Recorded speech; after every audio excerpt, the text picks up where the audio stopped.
Hi friends, welcome to கருப்பு தங்கம் channel. இன்றைக்கி நம்ம பார்க்க போகிறது பாண்டிச்சேரியில் இருக்க ஸ்ரீ பச்சை வாழியம்மன் கோயில் தீமிதி திருவிழா தான் ஃப்ரெண்ட்ஸ்.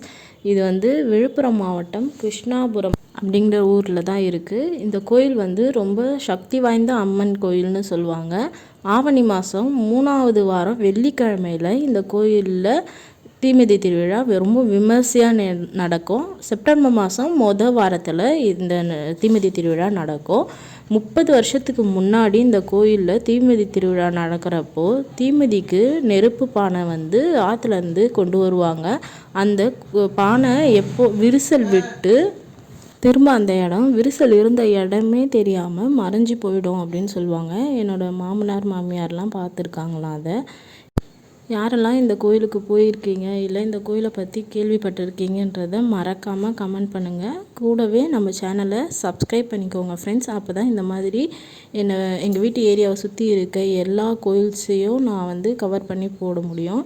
இந்த கோயில் கருவறையில் இருக்க அம்மன் ரொம்ப சக்தி வாய்ந்த அம்மன் சொல்லுவாங்க. அது மட்டும் இல்லை, இந்த கோயிலில் அம்மன் சன்னதிக்கு போகிறதுக்கு முன்னாடி ஒரு அம்மன் இருப்பாங்க. அந்த அம்மன் குழந்தையும் ஒரு கூடையும் வச்சுக்கிட்டு இருப்பாங்க. அந்த கூடையில் நம்ம சில்லற காசு போடணுமா. எதுக்கு அப்படின்னாக்கா, நல்லா வேண்டிக்கிட்டு குழந்தை இல்லாதவங்க நல்லா வேண்டிக்கிட்டு சில்லற காசு போட்டாக்கா கண்டிப்பாக அவங்களுக்கு நல்ல காரியம் நடக்கும் அப்படின்னு சொல்லுவாங்க.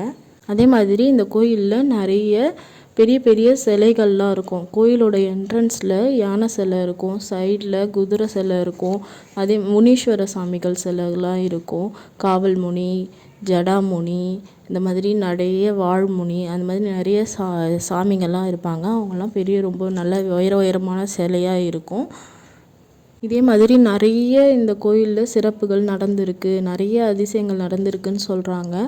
ஆனால் என்னென்னன்றதை நான் அந்த கோயிலுக்கு போயிட்டு உங்களுக்கு ஒவ்வொரு சிலையும் காட்டும் போது உங்களுக்கு தெளிவாக எக்ஸ்பிளைன் பண்ணுறேன்.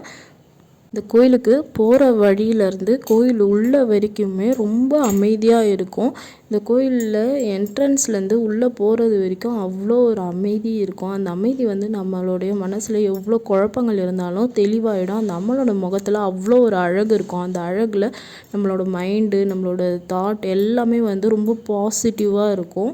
நம்மளுக்கு ரொம்ப பாசிட்டிவான வைப் அங்கே கிடைக்கும். இந்த கோயிலுக்கு போகிற வழி நெடுக்கவே ஃபுல்லாக ஒரே வயல், வாய்க்கால் இந்த மாதிரி இருக்கிறதுனால, பச்சை பசேல்னு இருக்கிறதுனால போகும்போதே நம்ம அவ்வளோ ஹாப்பியோடு போக முடியும் ஃப்ரெண்ட்ஸ் இந்த கோயிலுக்கு. இது தமிழ்நாட்டு மாவட்டத்தில் வர கோயிலாக இருந்தாலும் பாண்டிச்சேரியில் இருக்க நிறைய ஃபேமிலிஸ் இந்த கோயிலில் குலதெய்வமாக கும்பிட்டு வழிபட்டுட்டு வராங்க. அவ்வளோ ஒரு மக்கள் கூட்டம் அங்கே நெறியும். அதே மாதிரி கோயிலில் திருவிழா அன்னைக்கு ஃபுல்லாக கடைங்க, ராட்டனம் அப்படின்னு இருக்கிறதுனால மக்கள் கூட்டம் அதிகமாக இருக்கும். ரொம்ப ஜாலியாக என்ஜாய் பண்ணுறதுக்கு திருவிழா டைமில் நம்ம அங்கே போனாக்கா ஜாலியாக என்ஜாய் பண்ணலாம் ஃப்ரெண்ட்ஸ். திருவிழா நாட்கள்லேயும் ஃபெஸ்டிவல் டைம்லேயும் மட்டும்தான் இந்த கோயிலில் கூட்டம் அதிகமாக இருக்கும். மற்ற நாளில் மார்னிங்கில் மட்டும்தான் நடை திறந்திருக்கும். ஈவினிங்கில் சாமி கோயில் திறக்க மாட்டாங்க. அதே மாதிரி 6 மணி 7 மணி இருட்ட ஆரம்பித்ததுக்கப்புறமா அந்த கோயிலில் யாருமே இருக்க மாட்டாங்க. அந்த கோயிலுக்கு யாரும் போகவும் மாட்டாங்கன்னு சொல்லுவாங்க. ஏன்னா அங்கே சாமி விளாத்திக்கிட்டு இருக்கோம் அப்படின்றதுனால அந்த கோயிலுக்கு யாரும் அவ்வளோவா உள்ளே போக மாட்டாங்க. அந்த கோயிலுக்கு ஈவினிங்கில் போக மாட்டாங்க, நைட்டில் போக மாட்டாங்க. நீங்கள் பாண்டிச்சேரி வந்தால் கண்டிப்பாக இந்த கோயிலோட லொக்கேஷனை நான் டேக் பண்ணுறேன் இன்னொரு வீடியோவில். நீங்கள் அந்த கோயிலுக்கு போயிட்டு பாருங்கள், நீங்களே தெரிஞ்சுப்பீங்க எவ்வளோ அழகாக அமைதியாக ரொம்ப பீஸ்ஃபுல்லாக சூப்பரான இடம் அப்படி சொல்லிட்டு. கண்டிப்பாக நீங்கள் ஒரு முறையாச்சும் அந்த கோயிலுக்கு போயிட்டு வாங்க. தேங்க்ஸ் ஃபார் வாட்சிங். லைக், ஷேர் அண்ட் சப்ஸ்கிரைப் கருப்பு தங்கம் சேனல்.